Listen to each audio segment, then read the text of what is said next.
Welcome to the Freedom and Prosperity Podcast with your host, Desi Arnaz.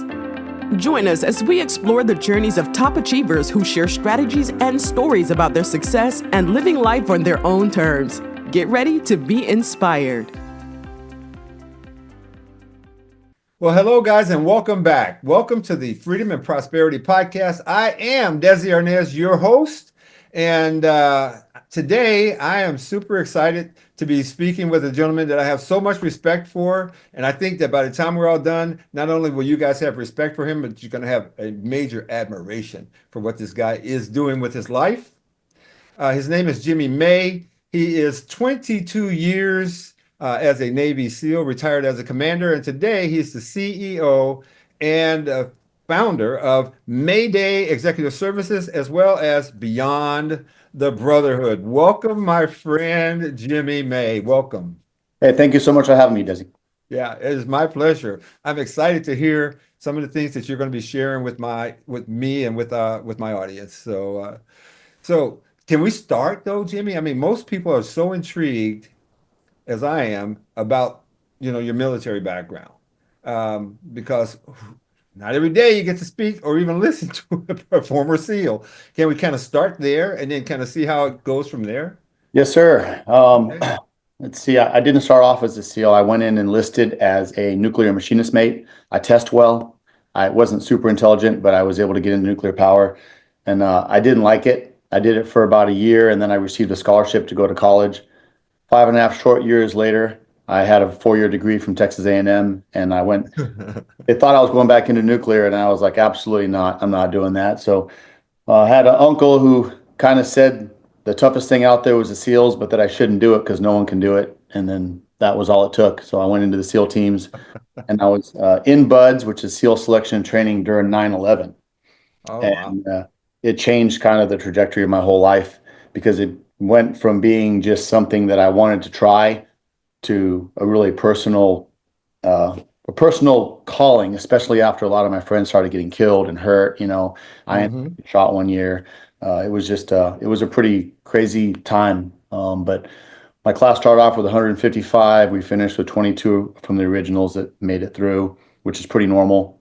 And then I went over. I did 14 straight years of deployments before I took what's called a shore tour as executive officer at BUDS.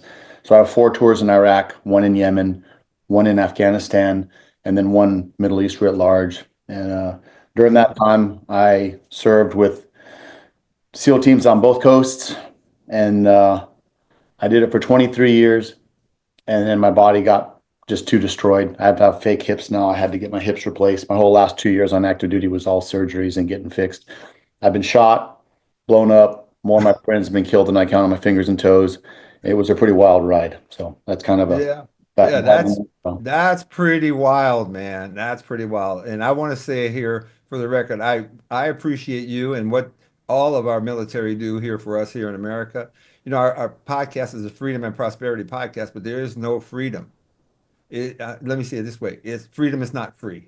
Right? Yeah. There's a price to be paid for freedom, and you guys continuously pay that price. And I do appreciate what you've done.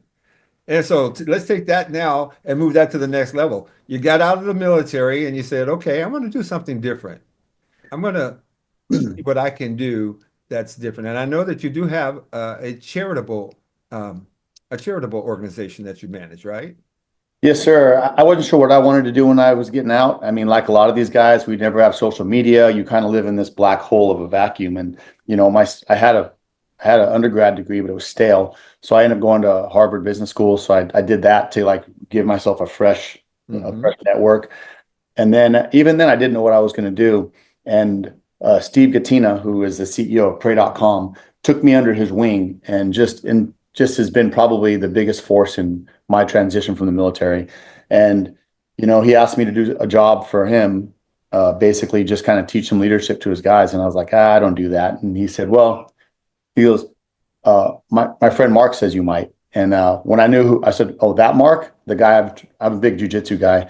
I've been training with him for years and years. I was like, Mark says I might do it, then I'll do it. So I went and I did it. And afterwards they asked if they could pay me. And I was like, you can't. And he's like, well, what can I do? I was like, well, I need a mentor. will you teach me about the civilian world? And I talk to the guy every single day. We text. He's just been an amazing force in my life. So he got me started because I teach combat leadership in the SEAL teams to this day. They still contract me to come in and teach a class.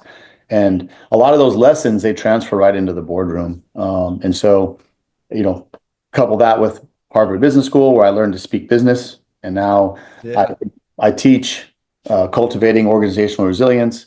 I also teach leading organizational change. And then I've got a new one out, which is igniting the power of your team. And they're all custom to whatever business I'm working for at the time. And so that's how I started Mayday Executive Services. And it's done really well. I'm not a rich man, but I have more money than I've ever had in my life now. And I'm pretty well off. We don't miss meals or anything. I don't have to think that much about money. We have all we need. And I started getting it's not all about money for me though. And within 4 months of my retirement, 4 of my friends died by their own hand. And if people don't realize it, suicide is a huge, huge specter in a special operations community, especially the SEAL community. Guys get out, and I don't fully understand it. I've never thought about killing myself, but I think that when I looked at it and analyzed the problem, it's our best guys. And it sounds cliche, but it is our best guys. And my opinion is you put the best guys in the worst places. And then my buddy Nico, who's one of our fellows at BTB, he told me, he's like, it's the best guys because the best guys think about what they've done and they think about the impacts they've had, both positive and negative. And, that's what they think, kind of leads them down that path. And, when guys kill themselves, we understand how to take life, even our own. And so the guys are much more effective at it. So it's not a bragging thing, but it's something that I saw and I wanted to do something about. So I came up with this, me and my friend Brian Tucker, and then Sean Murphy helped me found it, who's another SEAL. And we came up with this idea of Beyond the Brotherhood, where we would screen and select Navy SEALs for character, and we would take those guys and essentially put them in their rightful place in society. Because a lot of these guys, they have master's degrees, they're very high functioning individuals, but they just don't have a network. They don't understand what's out there for them. And so we kind of provide that for them now. Now, you've made that comment there, rightful place in society. What is that? I mean, I haven't heard that comment before. What does that mean? So in the SEAL teams, we take the best and the brightest our nation has to offer. These are not the bottom of the barrel. A lot of these guys, nowadays, most of the officers are Ivy League. 70% of our enlisted guys come in with degrees, which is unheard of. There's no other group in the military where the enlisted guys have that. And by the end, most of them all have a degree anyway. So our guys are like sharp. They're all the captain of the football team. They're the prom king. They're the guys their family looks up to. And then they'll come into buds. That's our selection process. 85% don't make it. And it's so what you have left is just these really stellar guys who have a lot of talent. And we use that talent to do our nation's hardest missions. Coming from the water complicates things exponentially. And that's what our guys specialize in. So, these are very talented individuals. And I think had they not chosen to serve, they would be in the higher echelons of society. And that's what I mean when I say their rightful place, because these are guys who can do a lot. Okay. So you introduce them to the key people. You show them the world that's out there that is there for them. And because they have the intelligence and the discipline, they can tap right into that world with a little mentorship and guidance. Is that the idea? It is. And there's a pipeline we've built, like the first starts with a personality assessment. And Jay Harrison does that for us. He's a former hockey player that only works with pro athletes and Navy SEALs. And that they get to sit down with Jay and go over their assessment, because most of these guys, all they've known their whole life is carrying weapons. Yeah. And they think they're going to go into executive protection. But it's like, hey, you've been gone 300 days a year. You don't need to be on the end of some rich guy's whip. You need to start finding a new path. Yeah. So we kind of help them find where they need to go. Yeah. Then a lot of us are broken. I know I've had a bunch of surgeries, and my nose had to get fixed. It's been broken so many times. It was dripping off my face, So we have and a lot of guys, the VA just drops pills on these guys. And so the next thing you know, they're on all sorts of, pills to sleep, pills to wake.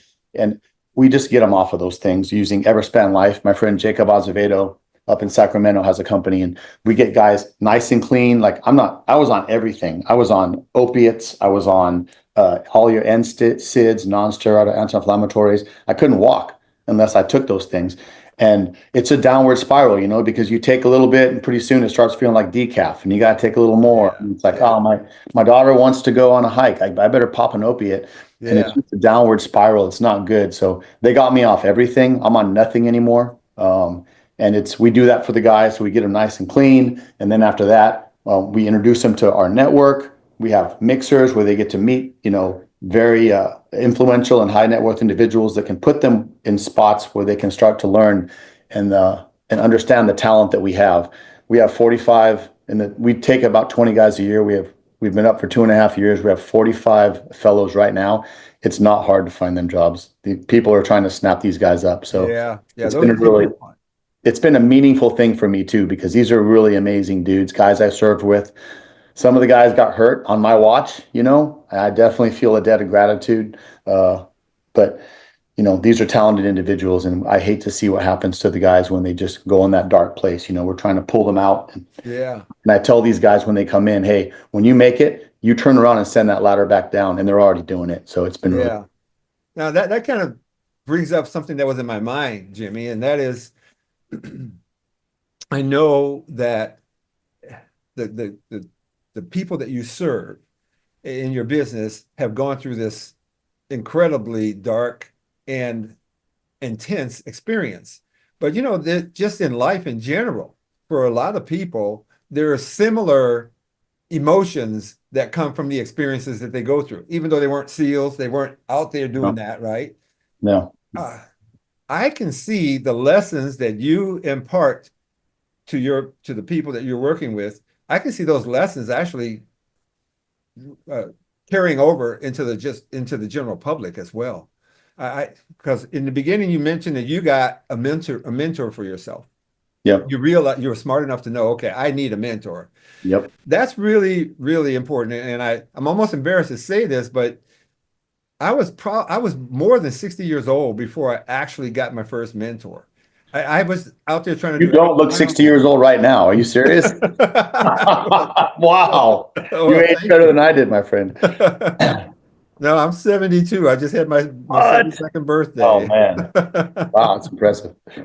Well, but I was very successful, but I did it all the hard way. And I didn't understand the idea of team. You've mentioned team today. You've mentioned mentoring. You've mentioned surrounding yourself with the right people. Those are all things that I think many of us that haven't gone through your life experiences, we can all learn from that, from the lessons that you've learned there and what you just shared. And I want to thank you for sharing that because I found myself a mentor and it did make a difference. And now I'm all about that. Yep. And sometimes it's not even about money. For me, when I was younger, it was just my pride. It's like, I don't need somebody I know what to do. I'll figure it out. And Yeah. figuring it out isn't always, as a matter of fact, in my opinion, today, as an old man, I say you don't want to figure it out. Someone's already figured it out. You just want Mhm. to find that person and see if you can work with that person to help them mentor you. Is that kind of where you are right now? I didn't even know where to start, and Steve really guided me on a good path, and he continues to guide me every day. I talk to him about, if I have something that I'm confused or not sure what to Yeah, do, I call him yeah, up, and he might hang up and give himself collect his thoughts, but he comes up with these little mental models. He's like, oh, here's the three things you need to do. Here's the yeah, order you need to do them. I'm like, yeah. and he There you tells me go. to do things that I don't want to do sometimes. Sure. I don't like posting all the time on LinkedIn. He's Right. like, listen, I need you to post every day. Here's the Yeah, book I want you to do. And you know what? You got to do it. You got to, if you trust him, yeah. you got to do it. If you trust your mentor, right? And if you don't trust your mentor, why are they your mentor? Exactly. Okay. Go find one you do trust. Yeah. Yeah, go find what you do trust because I do mentor people right now, and I do sense that they trust me, but they still don't all do what I suggest, you Yeah. know. But Yeah. like I tell them, I'm not your dad, I'm not your boss, I'm your mentor, and I'm Yeah. happy to point you in the right direction and help guide you along the way. But you've got to still step up and do what needs to be done. Yeah. Yeah. So this Mayday Executive Services, well, I assume we were just kind of talking about beyond the Brotherhood, right? That's what We we were did. talking about Beyond the Brotherhood. That's correct. Okay. Yeah. And that's beyondthebrotherhood.org. and we're a 501(c)(3), and we're always looking for great partners. So if someone wants to get involved as a mentor, they want to be a donor, they want to attend an event, all those things are there. And it's just a community I'm really proud of. And it provides a lot of meaning in my life. .org. Yes, sir. Beyond the Brotherhood.org. Yes, sir. Wow, that's excellent. So people can go there and they can learn more about what it is that you guys do, and they can at that point see they can be offered an opportunity to, as you said, contribute in some way. Yeah, get involved with our nation's greatest warriors, good people that we've screened for character, who you can be like what Steve is to me, you can be that to somebody. It's pretty awesome. Yeah, that's fantastic. And how does your Mayday Executive Services work? Because I know that you have a second entity. Yeah, so I don't like, so beyond the Brotherhood, I don't like to take donors' funds that don't go where they're supposed to go. I'm super proud of the fact that we go on lean budget. So as CEO and chairman, my salary there is $36,000 a year, and I plan on resigning it completely at the end of this year because Mayday Executive is how I make my money. Okay. So I do high-end, safe executive events, and people want to blow up a car, you want to swim with sharks, you want to spear a 200-pound fish, you want to shoot out of a helicopter. I do these things on a weekly basis. Whatever people want to do, they basically will pitch me their idea, and then I'll build it for however many people, and then we go and execute it, and we do it safe. And we do risky stuff all the time, Yeah. but there's a lot of safety factors and layers. I've been doing this stuff for so long. We understand risk analysis. Sure. And when I'm not sure, I stack the deck with, other professional SEALs. It's all SEALs that work with me.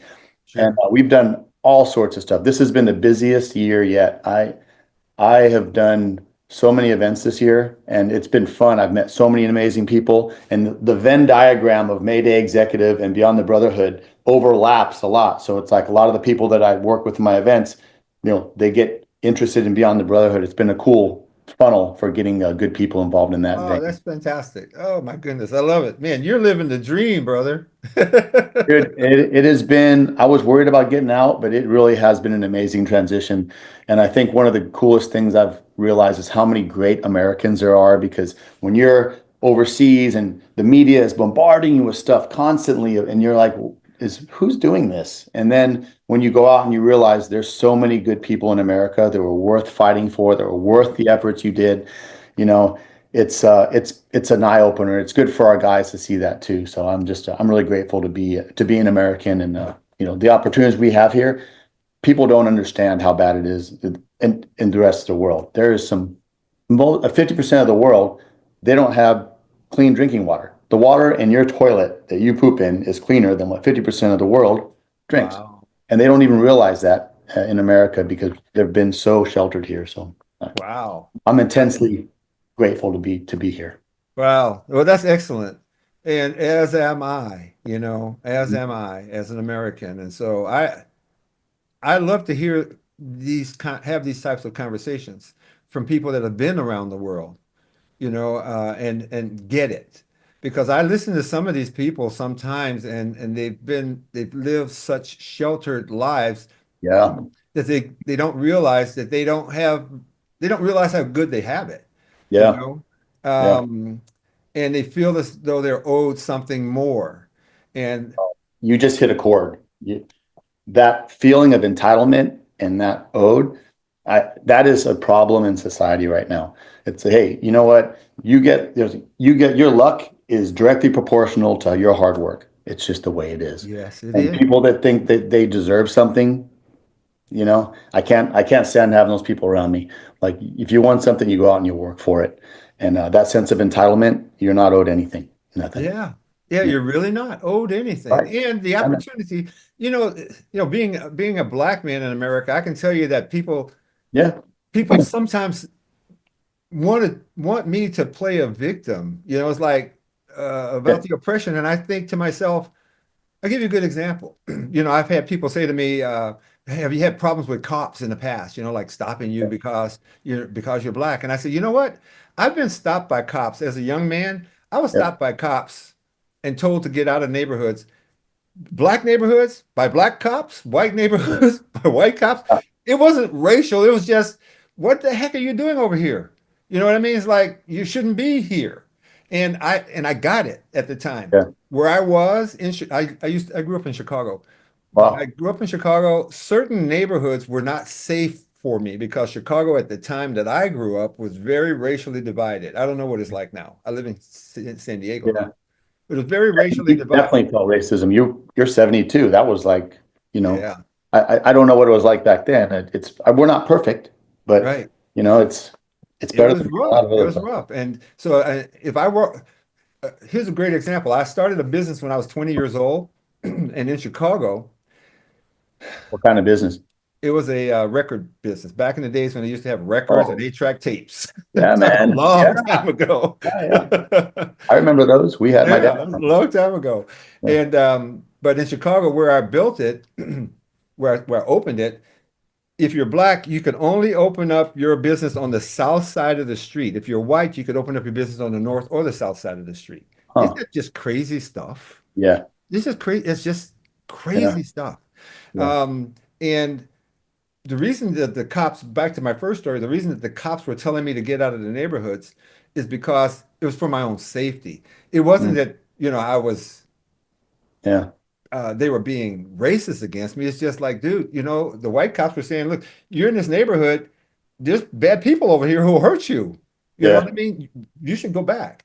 And then I had the same thing happen with me in an all black neighborhood. When I started to have a little bit of affluence, I was driving a brand new Mercedes and I was on the south side of Chicago, and I had a Uh-huh. couple of black cops stop me and say, "Dude, what are you doing over here? You Yeah. you need to get out of here. This car is like a red beacon, a big old beacon. It's like, let me attack this dude, So I don't look at it that way. I look at people's intentions as being pure. And I know that there are people who don't have pure intentions. I'm sure you've seen a lot of that. But for the Yeah. most part in America, I think that people's intentions are pure. They're good for the most part. Yeah. And when you find someone who's not, then you just move away from those people. That's just been my attitude, you know? Yeah, I know the world's not perfect, and I was in Atlanta, and I was going to this place that's supposed to have the best like brunch, and the cab driver was a black dude. He looked at me, he's like, "You sure you want to go there? It gets a little turnt." I'm like, well, we're just gonna be okay, Yeah. Yeah. I went in there, they were super cool to me, It was a little bit like, what's this white guy doing here? But Yeah. Yeah. yeah, I Well, sat that's down, okay it was though. nice. Yeah. Yeah, Yeah. my girlfriend is she's Panamanian, so she was with me, and Yeah. I was like, okay, well, we'll see how this goes. It went pretty well, man. I got nothing to say. So. Yeah, yeah, that's good. And for the most part, that's how your life will be. And Yeah. it's life will be what you make it. I think that I don't know if you said that something like that earlier, but I was in a restaurant once with a person that had told me this was down in the deep South too, by the way. Yeah. This is 20 years ago, and I was with a friend, and she said, "Desi, these people down here, you don't understand, man. She's black too. She's like, they are so racist. We are not going to have a good restaurant experience." And I tell you Wow. what, I went in there and I just treated that server and all the people there really well and, joked around with them, had a little fun. And they were practically sitting at our table. All these people that she said were going to treat us so badly, they were practically Yeah. sitting at our table just laughing and having a good time and taking good care of us. Yeah. What do you put out, right? What vibes do you put out there? Exactly right. And it's hard when you've been treated wrong to not to turn around and come back happy. I got a funny story when I've lived in Virginia Beach for a long time. There's a couple SEAL teams I served with over there. And I had to get a haircut. So I walked in, I didn't know the area, and it was a black barber shop. And Hmm. they looked at me like, what are you doing here? And I'm like, I just need a haircut. And at the end of it, he's like, hey, you want me to line you up? And I thought it meant line up my sideburns. But Sure. he actually went around and lined up my Oh, which it looks great on black dudes, but it looks funny. yeah. My God, it looks so funny. I had to go. They're like, because I'm going to the military, and they're like, "What did you do to your hair?" I'm like, Yeah, what happened? I didn't know. Yeah, yeah. Now lining up means something completely different. Yeah, yeah. Yeah, my I learned that nephew, one the hard way. my nephew's a barber. Yeah, yeah, he has like 7 barber shops. I'm really proud of him. He's done well. So very good, very good. Well, we're coming up towards the end of our podcast here today, and I haven't laughed so much in a long time. This has been really good. I really appreciate what you shared with me so far. If there's anything that you'd like to say to people, my whole idea is freedom and prosperity the idea behind this podcast is freedom and prosperity go beyond money. Okay. Yeah. And you are living a very free life right now and a very prosperous life. Not financially, I'm not talking financially, but you are enjoying your life in a big way, it seems to me, Yeah. you know? And I look at that as a form of prosperity too. Is there anything that you'd like to share with people as we wind this down today? You know, I think we keyed on like, don't be a victim. You and I both agree with that. Like, hey, there's going to be, life is not fair. Don't expect it to be fair. You just do the best with the hand you're dealt. You know, there's people born without legs, without arms, without eyes. Yeah. And, I love seeing people like that succeed. But one of the coolest things that's been with me is, I'm really entering a season in my life I'm really excited about. I thought my life was over when I was leaving the SEAL teams. You know, my body was destroyed. I wasn't sure what I was going to do, but I found a bunch of really good people. I've got, a phenomenal girlfriend. I'm going to marry that girl. I'll just say Wow. it right now. She's awesome. And then I've got, my first two kids, I never got to be around. I was gone 300 days a year for 14 straight years. And, I missed out on a lot of their life and I really regretted it. But then I had another little boy and he's 10 now. And, you know, I can't go back and fix what I did there, but I can do better here. And so I Yeah. try to be in touch with my kids and I try to like really make sure they know that they matter. And then the little man, his mom lives a few blocks away from me. So I have 50% Fantastic. time with him. And I just really treasure every moment I have with him. And that's been, that's been kind of like, I think gratitude this last couple of years has been the best thing that I've had. I'm grateful for the mentorship that I've had. I'm grateful for Yeah. friends. God has put me in a stream of people who are just really good people, and I just enjoy those relationships. And you know, I, when I charge for my businesses, I don't. I'm the world's worst negotiator. If you want me, we're gonna do something. I say I'll do it, and then we'll figure out the price because really, it's not about the money. Yeah. It's about, these relationships. And you know what? The money has come. I haven't Yeah. to worry about it. It's like, hey, this is what I want to do. I'm going to get this job done. I can't go below this because I have to cover my costs. Sure. But Sure. and I also like to make this. But if I say I'm going to do it, and if it's a group, like I'll talk to schools or churches, and I normally don't even charge them. I'm like, whatever. I say I'm Yeah. going to do it. I'll do it. So Yeah. I'm just blessed and grateful. And I think that's been, I hope that's what I'm remembered for in this part. Yeah. Well, I'm sorry, gratitude is a fabulous attitude, and Yeah. I can tell you just from being a mentor myself, I certainly do have a special place in my heart for the mentees that I teach Yeah. that that sh that show their gratitude. You know what I mean? And Yeah. I'm sure they're all grateful, but some people are they're just they just really let you know how much they appreciate you. Yeah. And so for those of you guys that are out there thinking about maybe can I get a mentor? Let me just say this. Go in with an open mind to say, okay, I'm going to do what they tell me to do. Um, kind of like Jimmy said earlier, he's been told to do some things he's not that comfortable with. Not illegal things, but just That's things right. outside So his you don't comfort go zone. Yeah, just things outside his comfort zone. But he does them anyway, right? You just do them. So if you guys do that, you're going to find that people are willing to mentor you. People are willing to help you. As a matter of fact, I believe that people, Jimmy, they want to help you. They just don't want to see their help and their mentorship wasted. wasted. Yes. Yeah, Yeah. exactly. Yeah. They don't want to see it wasted. And so that certainly is the case for me. I've mentored many people for free, many, many, many. And of course, I charged too. And some of the people that I mentored for free would later come back and give me money and say, you know what, you've helped me so much. If you won't take money, let me do something for you, you know? And so there's people out there that'll mentor you and help you guys. And you can live a life of freedom and prosperity. And and you can find a happiness that a lot of people just never really find. But you've Yeah, got to be open to it and you've got to come in with the right attitude. And the attitude of gratitude is the way to start. yeah, So thank you for sharing that information with us, Jimmy, and for sharing your story. I love it. I love what you do. Godspeed to you and your team as you guys help these fine men and women that are coming to you for services. I'm assuming I don't know if there's women in the SEALs. I have no idea. There's not women in the SEALs yet. I mean, they're allowed, but it's just a really brutal program. It hasn't gone well for getting women through it. But I really appreciate your time. Thank you so much for the conversation. I enjoy talking to you. I would do this again. So Well, thank you so much, Thank Desi. you very much. Thank you. Sure. So you guys, thank you all so much for joining us here today. And I hope that you guys will share this episode with your friends and your family out there too. Push it out, guys, so that more people can learn about what it is that Jimmy does over at Beyond the Brotherhood. Head over to beyondthebrotherhood.org to see how you can help, right? And participate in some way in this fine at work that Jimmy and his team are doing. So God bless you all. I'll see you all on our next episode. Thanks for tuning in to the Freedom and Prosperity Podcast with Desi Arnaz. Want to share your success story with our audience? Head over to freedomandprosperitypodcast.com/guest and apply to be our next guest.